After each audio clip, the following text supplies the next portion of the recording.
Hello guys, good morning and welcome to तमर chemistry classes. मैं हूं अस्तमर and we studies surface chemistry. In the previous video we studies about the catalyst, types of catalyst, homogeneous and heterogeneous catalyst, role of catalyst in the chemical process or chemical reactions. That means catalyst is alter or control the rate of reactions without itself quantitative and qualitative change. The terms of catalyst first times given by Berzelius in 1935.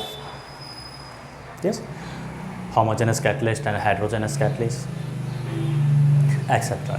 So today we start mechanism of heterogeneous catalyst.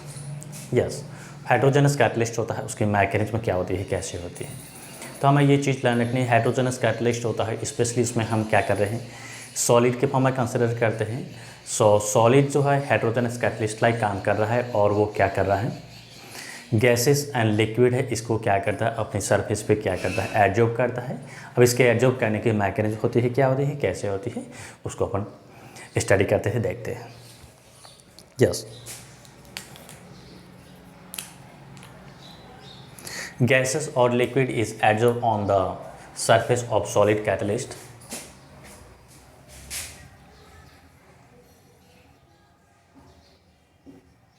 The gases and liquids are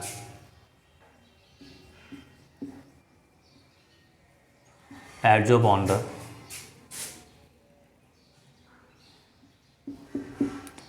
solid surface catalyst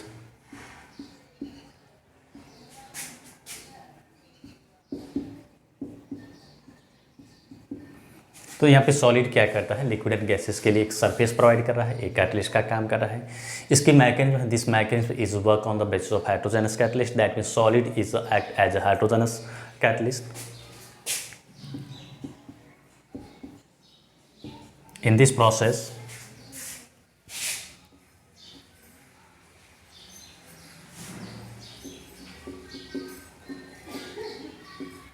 solid surface is act as a heterogeneous catalyst.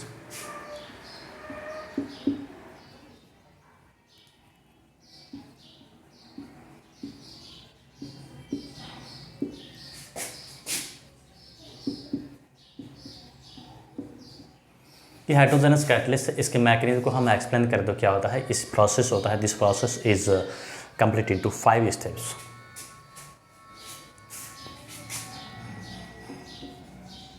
So this process is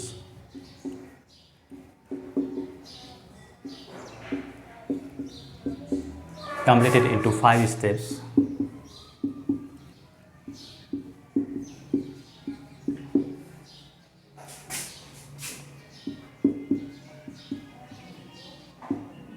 एक चीज़ हमें ये learn रखना है, adsorption जो होता है क्या होता है, सरफेस फेनोमेनन होता है, सरफेस प्रोसेस होता है, और एक्जोथर्मिक प्रोसेस होता है। एक्जोथर्मिक प्रोसेस का मीनिंग होता है, इसमें हीट जो होती है क्या होती है, रिलीज होती है। वही हीट है, स्पेशली किस लर्न रखिएगा, जो हीट रिलीज होती है during the process of adsorption, that heat is use to the in this chemical process. ये केमिकल रिएक्शन, इस केमिकल रिएक्शन को कंप्लीट करने के लिए वो हीट जो होती है, जो रिलीज हो रही है, वो काम कर रही है। Heat release during the adsorption is used या यूटिलाइज्ड, हीट एनर्जी या हीट कह सकते हैं सिंपली,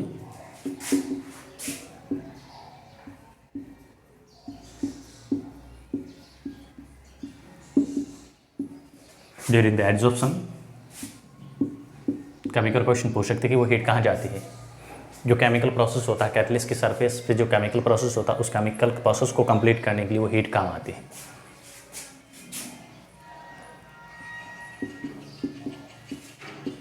इस कंज्यूम कह सकते हैं, यूज कह सकते हैं।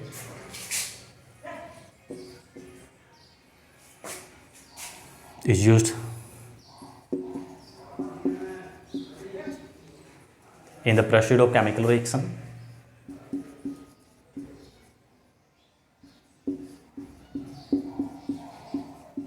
ये केमिकल रिएक्शन, उस केमिकल रिएक्शंस को क्या करना है, प्रोसीड करना, कंप्लीट करने में हीट काम आती है।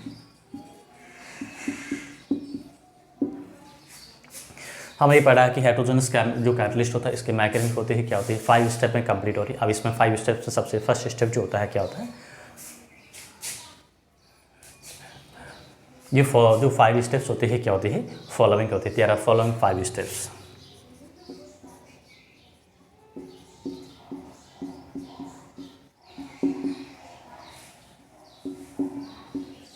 Steps are involved in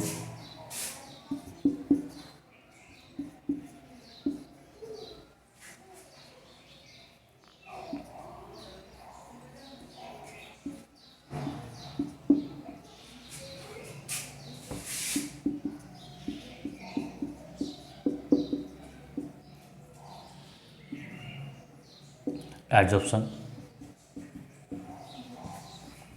तो फर्स्ट अपन ले रहे हैं कौन सा है, डिफ्यूजन ऑफ सॉलिड और liquid on solid surface, sorry diffusion of liquids और gases on solid surface. Liquid या गैसेस का सबसे फर्स्ट स्टेप में क्या होता है, डिफ्यूजन होना, जो रिएक्टेंट केमिकल प्रोसेस में एक रिएक्टेंट मॉलिक्यूल है उसके फॉर्म में काम करते हैं।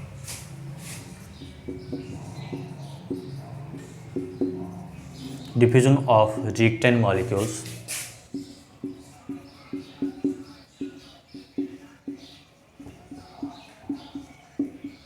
जो क्या होता है, लिक्विड या गैसेस हो सकते हैं।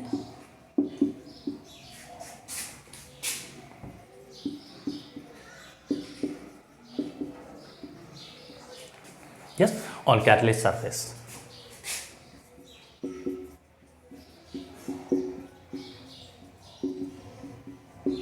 डिफ्यूज होने का मीनिंग होता है इंटरमिक्सिंग होना।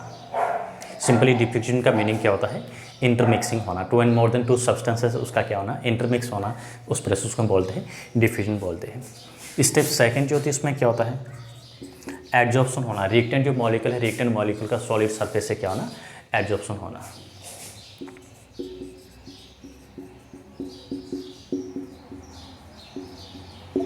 Adsorption of reactant molecules on the solid surface या catalyst surface.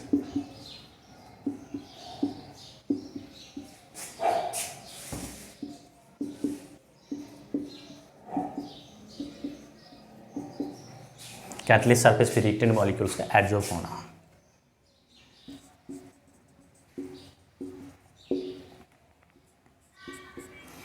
Step fifth, adsorb होने के बाद में क्या होता है,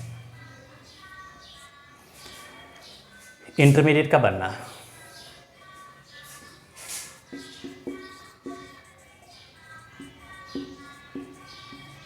फॉर्मेशन ऑफ इंटरमीडिएट्स।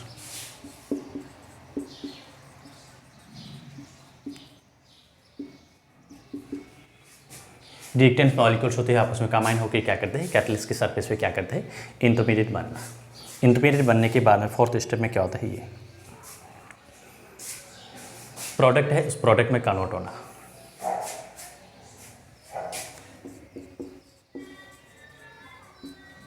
ये रिएक्टेंट मॉलिक्यूल्स का कन्वर्ट होना किस में, प्रोडक्ट में।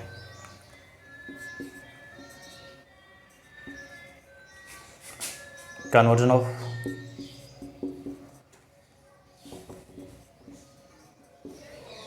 reactant molecules into product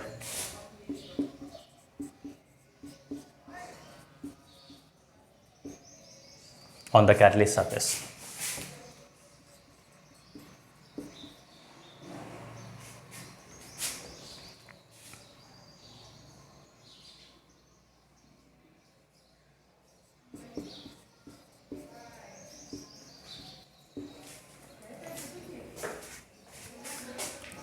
और नेक्स्ट जो स्टेप होती है इसमें क्या होता है, डिसॉर्प्शन। रिएक्टेंट बनने के बाद में जो है, जब रिएक्टेंट बनता है उसके बाद में जो है रिएक्टेंट मॉलिक्यूल जो होते हैं क्या करते हैं, कैटलिस्ट सरफेस से रिमूव होना, डिसॉर्प्शन। और वापस ये क्या हो जाता है, डिफ्यूज हो जाते हैं।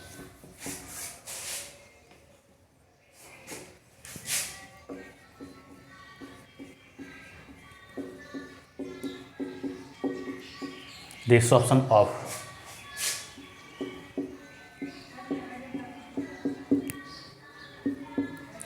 products बनने के बाद में जो प्रोडक्ट मॉलिक्यूल है उसका डिसॉर्प्शन होना।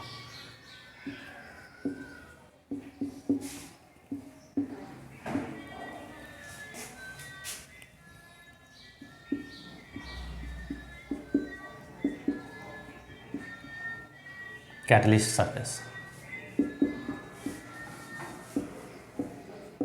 कैटलिस्ट सरफेस पे प्रोडक्ट बनने के बाद में वो क्या हो जाते हैं, डिसॉर्प्स हो जाते हैं, फ्री हो जाते हैं। यस, और क्या होता है, प्रोडक्ट बनता है। यहाँ पे जैसे ही डिसॉर्प्शन होता है तो क्या होता है, और मॉलिक्यूल जो होते हैं, रिएक्टेंट मॉलिक्यूल्स होते हैं सरफेस पे क्या होते हैं, कंबाइन होते रहते हैं। और आगे हम एक और स्टेप के फॉर्म में कंसिडर करें या इसी में ही कंसिडर करें तो वापस क्या होता है, फाइनली स्टेप्स होती है उसमें वापस क्या हो जाता है, डिफ्यूजन हो जाता है। एंड डिफ्यूजन ऑफ प्रोडक्ट्स,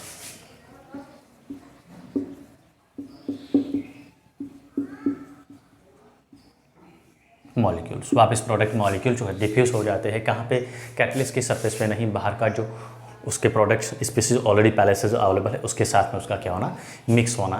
तो ये प्रोसेस होता है, क्या होता है, इन्वॉल्व होता है किसमें, हेड्रोजेनस कैटलिस्ट की मैकेनिज्म में। अब देखते हैं इसका जो डायग्राम के फॉर्म में हम कैसे इसको एक्सप्लेन करते हैं, कैसे समझते हैं, उसको अपन देखते हैं।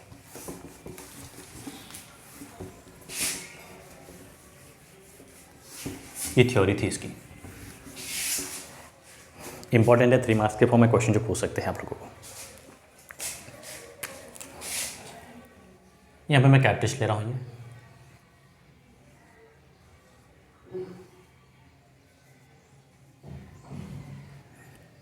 ये हमने क्या लिया है, कैटलिस्ट।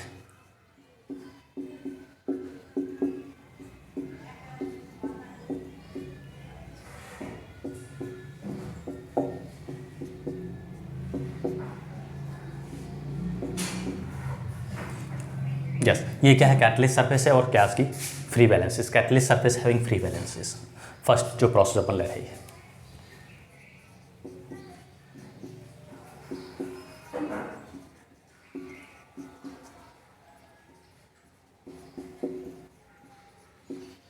इसकी बैलेंसेस है वो क्या है, फ्री है।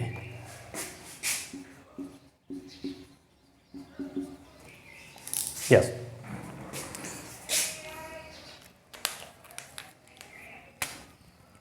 प्लस में हम क्या ले रहे हैं यहाँ पे, A प्लस बी। ये क्या है, A प्लस बी दोनों क्या है, reactant species, reactant molecules.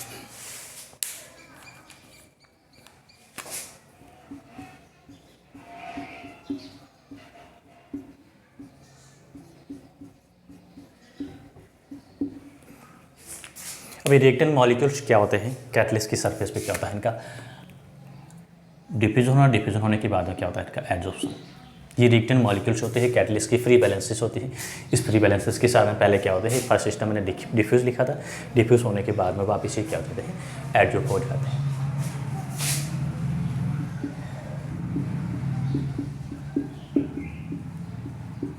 Adsorption of reactants,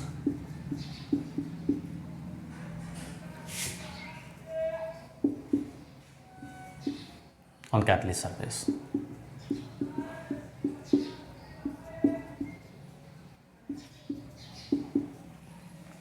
क्या बनेगा, एडजॉर्ब होने के बाद में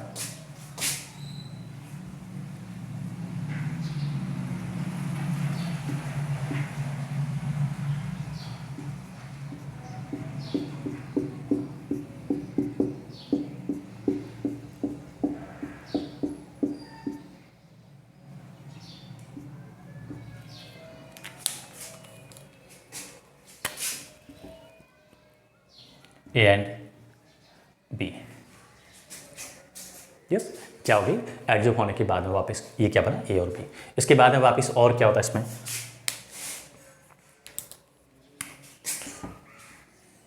फर्दर मोर इसमें क्या होता है, एडजॉर्प्शन होता है।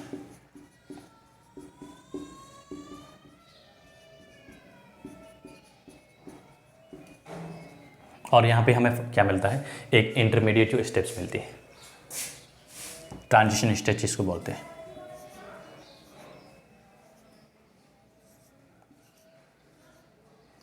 ट्रांजिशन स्टेट में क्या होता है,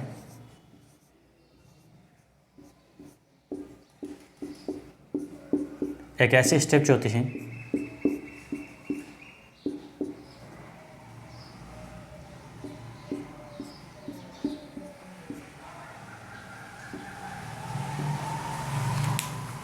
ये ए और बी जो है इसके बीच में क्या होता है, केमिकल प्रोसेस यानी केमिकल रिएक्शन होना स्टार्ट हो जाती है, जो बॉन्ड फॉर्म होता है।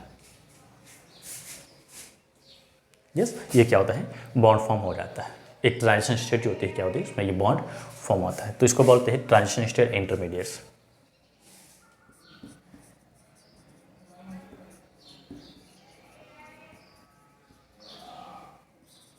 या फिर सिंपल हम कह सकते हैं क्या बना रहा है, इंटरमीडिएट बना रहा है। कभी रिएक्शन जो होती है एक सिंगल स्टेप में नहीं होती, कैटलिस्ट का मैकेनिज्म ही होती है। यस, यहाँ पे बेसिकली अपन यहाँ इस बॉन्ड को भी डैश से शो कर सकते हैं। ये क्या होता है, ये बॉन्ड बनने वाला होता है, ये बॉन्ड जो है डिफॉर्म होता है, ब्रेक डाउन होता है। नेक्स्ट स्टेप जो होती है इसमें क्या होता है,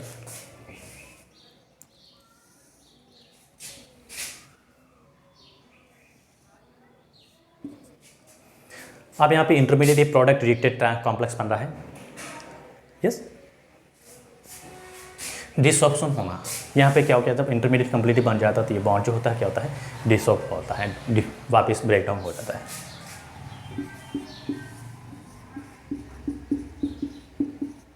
डिसऑप्शन ऑफ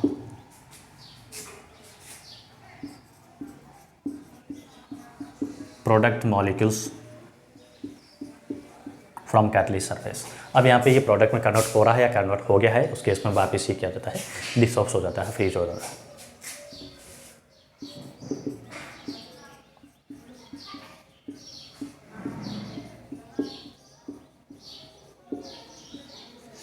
और क्या बनेगा,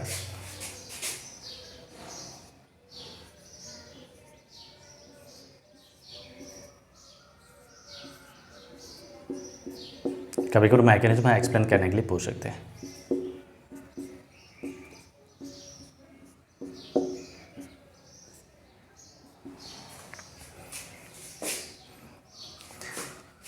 प्लस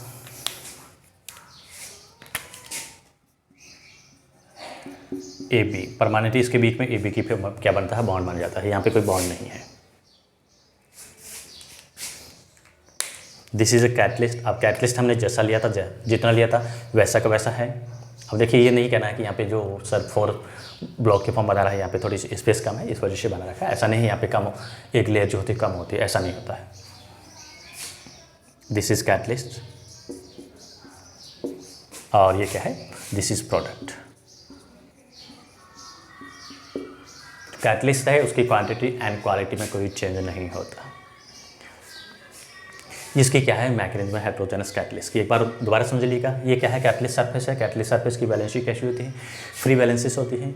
सबसे फर्स्ट क्या होता है, मॉलिक्यूल जो होते हैं, कौन सी रिएक्टेंट स्पीसीज होती है, वो क्या होती है, डिफ्यूज होती है। डिफ्यूज होने के बाद में क्या करती है, कैटलिस्ट की सरफेस पर एडजॉर्ब होती है। एडजॉर्ब होने के बाद में क्या बनता है, कैटलिस्ट और रिएक्टेंट के बीच में एक इंटरमीडिएट जो कंपाउंड्स बन रहे हैं, वापस एडजॉर्प्शन होता है। एडजॉर्प्शन होता है उस केस में क्या करता है, ये ट्रांजिशन स्टेट इंटरमीडिएट बनती है। मतलब रिएक्टेंट जो होता है कैटलिस्ट की सरफेस के ऊपर क्या होता है, प्रोडक्ट में कन्वर्ट होना स्टार्ट हो जाता है। यस, प्रोडक्ट रिएक्टेंट प्रोडक्ट में कन्वर्ट होने के बाद में क्या होता है, डिसऑप्शन होता है। डिसऑप्शन का मीनिंग होता है वो प्रोडक्ट्स मॉलिक्यूल्स होते हैं क्या हो जाते हैं, कैटलिस्ट सरफेस से फ्री हो जाते हैं। और फ्री होके उस फ्री होना उसकी हम बोलते हैं डिसऑप्शन प्रोसेस। तो ये क्या बनता है, ए बी प्रोडक्ट बन गया। और ये क्या है, कैटलिस्ट है। तो कैटलिस्ट होता है क्वांटिटेटिव एंड क्वालिटेटिव के फॉर्म में क्या होता है, इटसेल्फ अनअफेक्टेड रहता है, उसमें कोई चेंज नहीं होता है। This is a mechanism of heterogeneous catalyst.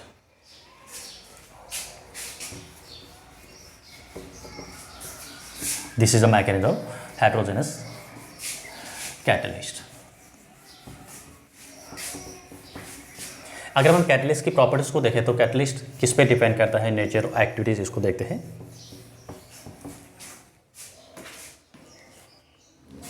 Characteristics of catalyst, properties या कैरेक्टरिस्टिक कंसिडर करें या फीचर कह सकते हैं।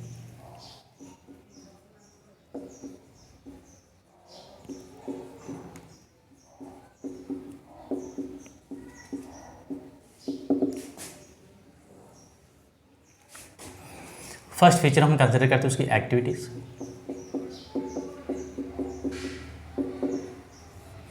एक्टिविटी में हमें ये देखना है कि जो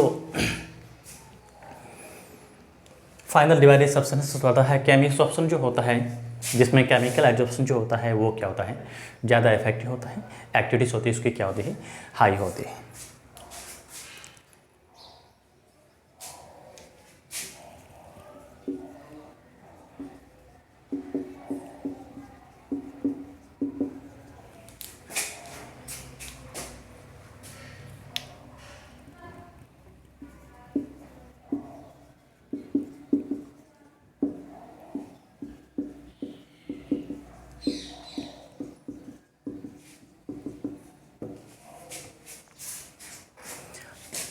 specific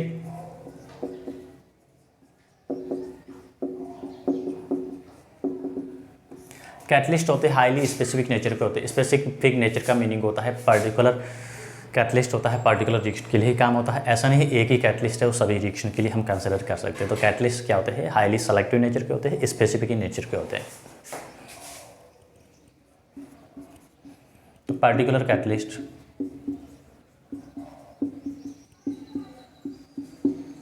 is used in particular reactions.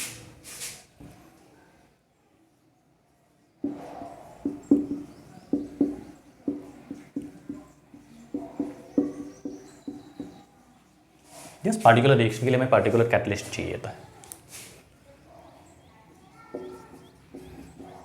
हम एक बेसिक एग्जांपल ले रहे हैं इसको स्पेसिफिक को समझने के लिए। यस, हमने क्या लिया है यहाँ पे, कार्बन मोनोऑक्साइड या कार्बन डाइऑक्साइड और हाइड्रोजन ली है।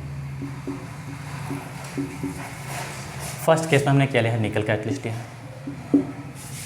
क्या लिया हमने, एनआई कैटलिस्ट लिया।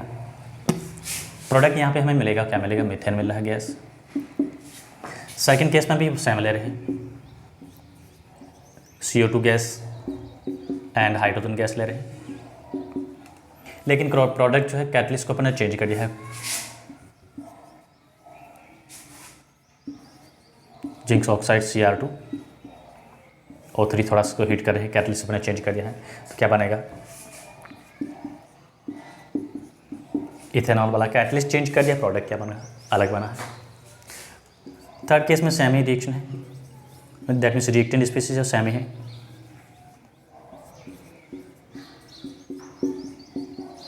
बस कैटलिस्ट हम इसमें ओनली क्या ले रहे हैं, इसमें सिर्फ कॉपर को ही ले रहे हैं, ओनली कॉपर लिया है मैंने कैटलिस्ट के फॉर्म में।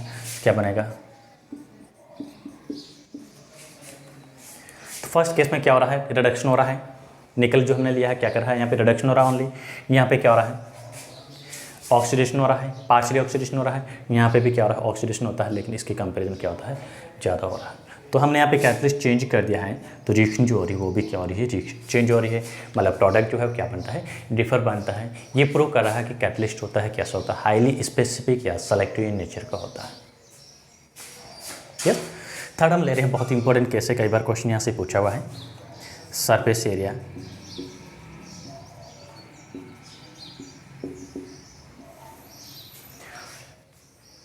कैटलिस्ट है, कैटलिस्ट की एक्टिविटीज होती है, रेट्स होती है, क्या होती है, बढ़ जाती है जब उसका सरफेस एरिया क्या होता है, लार्ज होता है। कैटलाइज नेचर जो होती है वो बढ़ जाती है। इसी वजह से फाइनल डिवाइडेड सब्सटेंसेस होते हैं, क्या होते हैं, act as a good catalyst. बहुत ही वेरी इंपॉर्टेंट क्वेश्चन, कई बार पूछा हुआ है। More surface area, more catalyse process.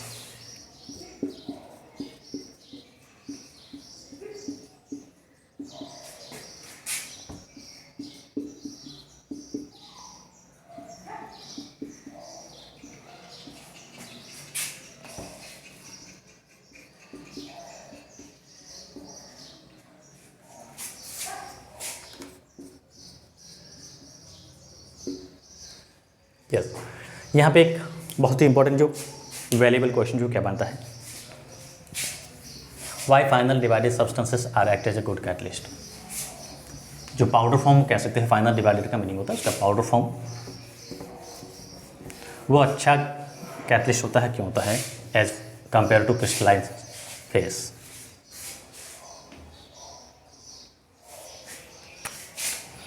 बहुत ही इंपॉर्टेंट IMP है।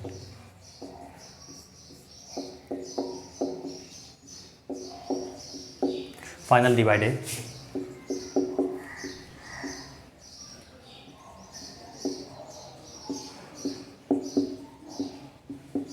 सब्सटेंसेस का मीनिंग होता है पाउडर फॉर्म।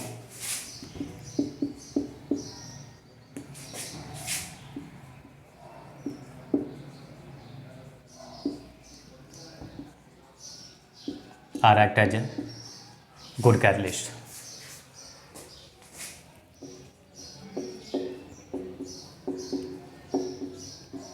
बहुत ही इंपॉर्टेंट क्वेश्चन बनता है और कई बार क्वेश्चन पूछा होगा कि फाइनल डिवाइडेड सब्सटेंसेस होते हैं वो अच्छे कैटलिस्ट होते हैं, गुड कैटलिस्ट लाइक काम करते हैं। क्यों करते हैं? Due to their large surface area in powder form. Powder form में सरफेस एरिया क्या होता है? लार्ज होता है as compare to crystalline solid या क्रिस्टलाइन फॉर्म।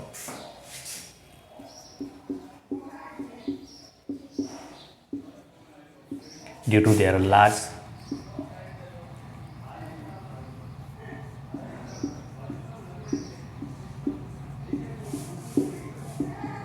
सरफेस एरिया, उनका सरफेस एरिया क्या होता है? लार्ज होता है, ज़्यादा हो जाता है। कोई चीज़ को क्रश करते हैं, पाउडर में चेंज करते हैं, तो पाउडर का जो सरफेस एरिया क्या होता है? ज़्यादा होता है as compare to crystalline form या सॉलिड फॉर्म में। इस वजह से उसकी कैटलाइज प्रोसेस होता है वो भी क्या होता है? ज़्यादा होता है। यस, नेक्स्ट हमारा बहुत ही इंपॉर्टेंट टॉपिक जो है वो shape selective catalyst. Very very important, ये भी इंपॉर्टेंट टॉपिक्स हैं कॉम्पिटिटिव के लिए और बोर्ड एग्जाम के लिए भी।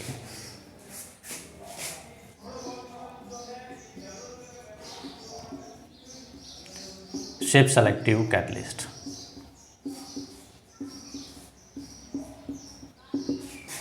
क्या होते हैं? नाम से पता चलता है शेप सेलेक्टिव कैटलिस्ट। ऐसे कैटलिस्ट या कैटलाइज प्रोसेस कह सकते हैं, कैटलाइज रिएक्शंस कह सकते हैं, जो किस पे डिपेंड करती हैं? Shape and size of reactant and product molecules and pores shape of catalyst surface. Catalyst surface की जो पोर्स की शेप कैसी है उस पर, और रिएक्टेंट एंड प्रोडक्ट मॉलिक्यूल है उसकी साइज़ क्या है, उस साइज़ पे डिपेंड करने वाले कैटलिस्ट होते हैं, उनको हम बोलते हैं शेप सेलेक्टिव कैटलिस्ट। यस, बहुत ही इंपॉर्टेंट है बोर्ड के लिए, वेरी वेरी इंपॉर्टेंट। स्टार्ट कर रखा है।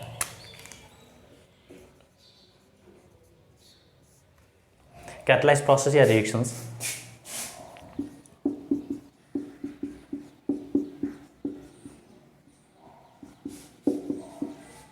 catalyst reactions that depends upon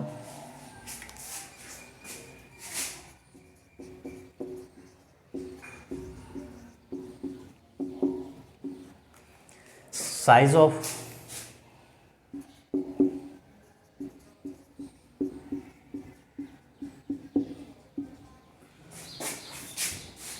reactants and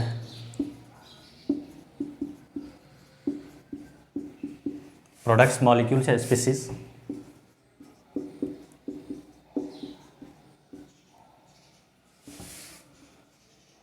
and pore shape of catalyst.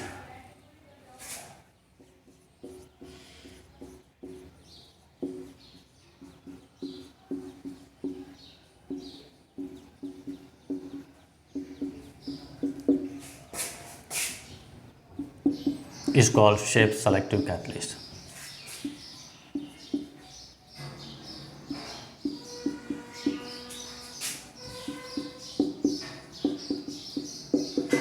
ऐसे कैटलिस्ट जो किस पे डिपेंड करता है, कैटलाइज प्रोसेस या कैटलाइज रिएक्शन जो होती है किस पे डिपेंड करती है? रिएक्टेंट एंड प्रोडक्ट मॉलिक्यूल्स उसकी साइज़ पे डिपेंड करती है, वो कितने हैं, बड़े हैं छोटे हैं। और दूसरी जो होती है क्या होती है? पॉर्स की जो शेप जो होती है, कौन से पॉर्स? कैटलिस्ट सरफेस होती है उसके जो पॉर्स होते हैं उसकी शेप पे डिपेंड करते हैं, उसको हम बोलते हैं शेप सेलेक्टिव कैटलिस्ट बोलते हैं। जियोलाइट जो होता है वो बेस्ट एग्जाम्पल है शेप सेलेक्टिव कैटलिस्ट का, बहुत ही इंपॉर्टेंट है। क्वेश्चन पूछ सकते हैं give the example of shape selective catalyst, तो हम क्या लिखेंगे? जियोलाइट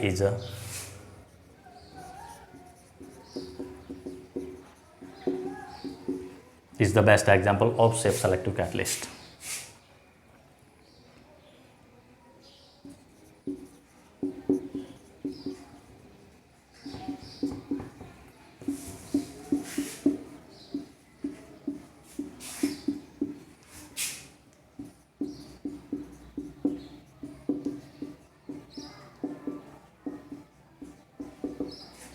जियोलाइट जो होता है क्या करता है? शेप सेलेक्टिव कैटलिस्ट का एक अच्छा आइडियल या बेस्ट एग्जाम्पल के फॉर्म में कंसिडर कर सकते हैं। अब थोड़ा बहुत हम जियोलाइट है उसके बारे में देख लेते हैं होता क्या है। Zeolite safe selective catalyst.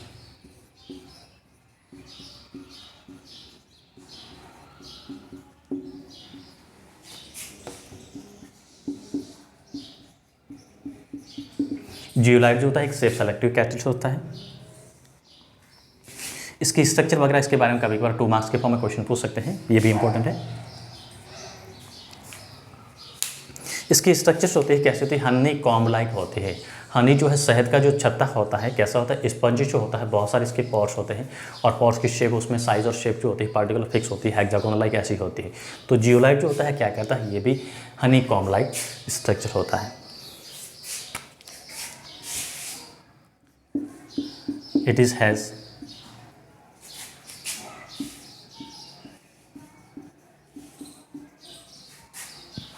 honeycomb like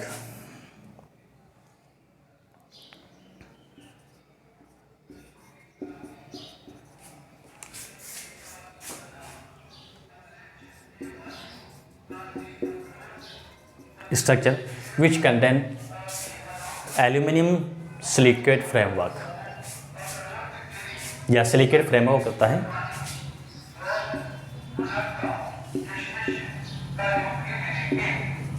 which contains silicate framework। इसका जो फ्रेमवर्क होता है किसका बना होता है, जैसे हनीकॉम्ब का बाहर का जो फ्रेमवर्क बना होता है किसका होता है, सिलिकेट का बना होता है और उसमें कुछ सिलिकेट पार्टिकल्स होते हैं क्या होते हैं, एल्यूमिनियम से क्या होते हैं रिप्लेस हो जाते हैं।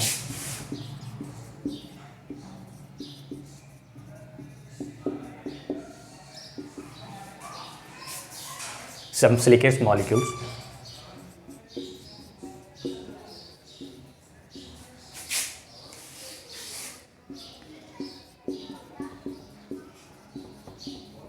replaced by aluminum।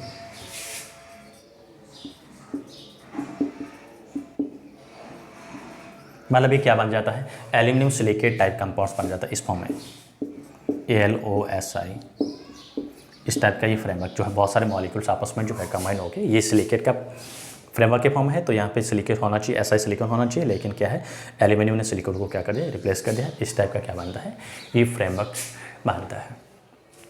ये बेसिक इंट्रोडक्शन है किसके लिए, जियोलाइट के लिए। हालांकि जियोलाइट बहुत ही एक बड़ा वास्ट फील्ड है, बहुत ही बड़ा एक कैटलिस्ट का ग्रुप है। सिर्फ एक कैटलिस्ट यहाँ पे नहीं है, जियोलाइट के बहुत सारे फॉर्म्स होते हैं कैटलिस्ट, बहुत वेरिएबल जो उसकी कैटेगरीज होती हैं। अब इसके यूजेस के फॉर्म में देखें हम जियोलाइट के, तो क्या होता है, क्या काम आता है।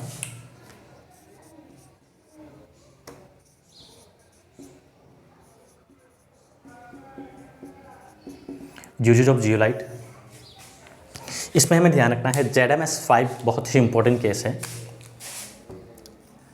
ZMS5 ये जियोलाइट है, एक सेफ सेलेक्टिव कैटलिस्ट है जिसका हमने सिंबल में रिप्रेजेंट किया है ZMS5।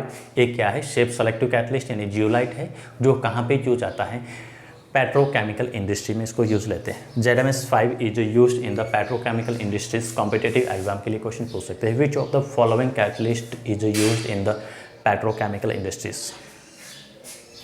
ZMS5 is used in the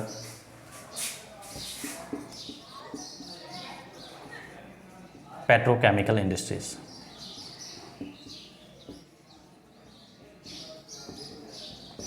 ZMS5 जो होता है कहाँ आता है, पेट्रोकेमिकल इंडस्ट्रीज में काम आता है। क्या करता है, ये क्रैकिंग एंड आइसोमराइजेशन करता है किसका, हाइड्रोकार्बन्स का। यस, पेट्रोकेमिकल इंडस्ट्री में इसका क्या यूज होता है, क्या पर्पज होता है, उसका फंक्शन क्या होता है, cracking and isomerisation of hydrocarbon. Hydrocarbons को क्या करता है, क्रैक करता है और उसका क्या करता है, आइसोमराइजेशन करता है।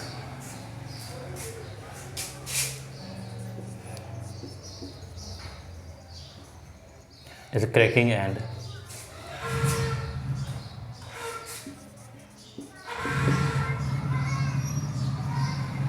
आइसोमराइजेशन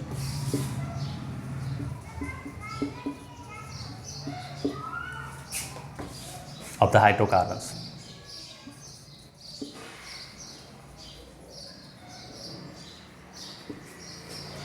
यस, और भी होता है जियोलाइट जो होता है क्या होता है, अल्कोहल को डायरेक्टली कन्वर्ट कर देता है किसमें, गैसोलीन में।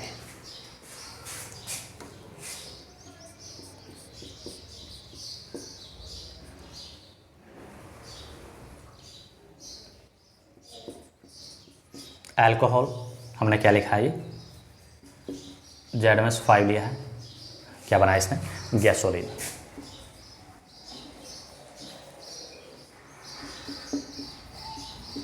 यस, ये किसके एग्जाम्पल है, शेप सेलेक्टिव कैटलिस्ट जियोलाइट। बहुत ही इंपॉर्टेंट है जियोलाइट के फंक्शंस, कहाँ काम आता है, क्या काम करता है, जियोलाइट होता क्या है।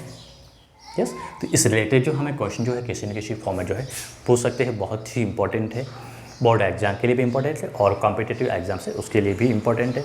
यही ध्यान रखिएगा, हम लोग जो बाहर से इंडिविजुअली कोचिंग लेते हैं, किसकी, नीट है, जेई की है, अगर आपकी 11th-12th बहुत ही अच्छी है, आपकी बेसिक जो है बहुत ही अच्छी तरह से आपने क्लियर कर रखे हैं, तो मैं ये प्रॉमिस करता हूँ कि आपको कहीं पे भी किसी भी कोचिंग को ज्वाइन करने की ज़रूरत नहीं है। स्पेशली आपको इंडिविजुअली अलग से नीट और जेई के लिए ज्वाइन करने की कहीं ज़रूरत नहीं होती है। आप 11th-12th आपकी बहुत ही अच्छी रखिएगा, बिकॉज जो हम कॉम्पिटिटिव एग्जाम्स देते हैं उसमें हमारा 90% जो सिलेबस होता है एज इट इज़ वही होता है 11th-12th का। आपकी बेसिक अच्छी है, आपका फाउंडेशन बहुत ही अच्छा है, तो आपको जो सेलेक्ट होने में कोई नहीं रोक सकता। तो आई होप कि आपको जो है चैप्टर समझ में आ रहा होगा, वीडियो जो है वो समझ में आ रहा होगा। यस, तो मेरे यूट्यूब चैनल को लाइक, शेयर एंड सब्सक्राइब करना ना भूलें। And thank you for watching video.